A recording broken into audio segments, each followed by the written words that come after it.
ये है नेहा और उसने एक सपनों सी जिंदगी चाही थी। एक ऐसी शादी जहाँ पर प्यार हो, इज्जत हो और एक राजकुमार जैसा हमसफर हो। मेरे हस्बैंड मैंने कहते कि तुसी इंस्टाग्राम चलाते हैं। मैं क्या नहीं, मैं नहीं चलाती।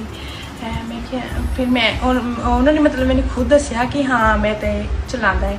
मैं क्या कोई नहीं, तुसी चला लियो, मैं पीछे बह जाऊंगी।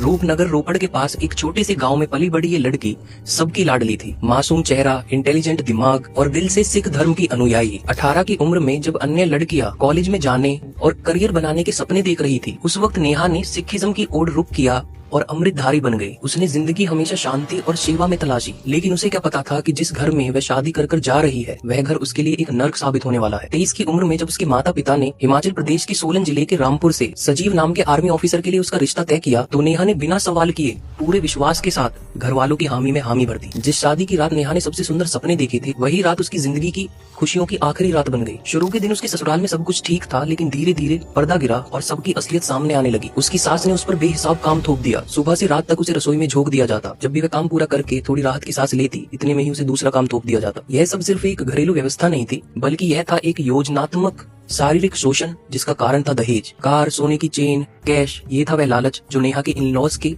नजरों में बसा हुआ था। नेहा ने अपने पापा की माली हालत को देखकर इनसे मना कर दिया था कि मैं कोई दहेज की डिमांड अपने घर में नहीं करूंगी। इस चीज की वजह से नेहा का डेली अपमान किया जाता, उसे टॉर्चर किया जाता और उसे पीटा जाता। सभी एक एक करके उस पर टूट पड़े। नेहा, जिससे किसी ने कभी ऊंची आवाज में बात नहीं की थी, अब वह मार खा रही थी। रात के 2 बजे उठ के खाना बना रही थी और मानसिक आघात के बीच खुद से बार बार एक सवाल कर रही थी, क्या उसके सपने सारे झूठे थे? आखिरकार नेहा ने हिम्मत जुटा के इस बात के बारे में अपनी माँ को बताया, लेकिन एज यूजुअल इंडियन माइंडसेट, समाज क्या बोलेगा, तो उसकी मम्मी ने वही कॉमन डायलॉग बोला, बेटा थोड़ा एडजस्ट कर लो, नई फैमिली है, वक्त के साथ सब कुछ ठीक हो जाएगा। फिर आई 19 अप्रैल 2025 की रात। नेहा के माता पिता को एक पड़ोसी की कॉल आती है और वह पड़ोसी उनसे ये बोलता है कि नेहा की हालत बहुत ज्यादा खराब है, आप आओ और उसे बचा लो। जब वो वहाँ पहुंचे तो नेहा अपने कमरे में अचेत पड़ी थी। बाकी ससुराल वाले एक कमरे में ऐसे बैठे थे जैसे कुछ हुआ ही नहीं है। नेहा को तुरंत पीजीआई चंडीगढ़ ले जाया गया, लेकिन वहाँ पर डॉक्टर ने बोला कि सॉरी, हम कुछ नहीं कर सकते, बॉडी में काफी ज्यादा जहर चला गया है। नेहा 5 दिन तक जिंदगी और मौत से लड़ती रही और 25 अप्रैल को उसने दम तोड़ दिया। पोस्टमार्टम रिपोर्ट में नेहा की बॉडी पर काफी ज्यादा निशान थे, गले पर काफी ज्यादा निशान थे और उसे जहर जबरदस्ती पिलाया गया था। नेहा के ससुराल वालों का कहना था कि वह काफी ज्यादा डिप्रेस थी और उसने खुद जहर लिया था, लेकिन एक्चुअल में ऐसा नहीं था। पुलिस ने भी इस केस को दबाने की कोशिश की थी, लेकिन जब नेहा के परिवार वाले पीजीआई में बॉडी लेकर धरने पर बैठ गए तो उनके ऊपर दबाव आया और इस मामले के ऊपर प्रॉपर जांच हुई। यह कहानी हर उस लड़की की है जिसे एडजस्ट करने के लिए बोला जाता है, जो रात में मन ही मन रोती है और दिन में मुस्कुराती है, जो खुद अपने सपनों की कब्र खोदती है ताकि वह समाज की उम्मीदों पर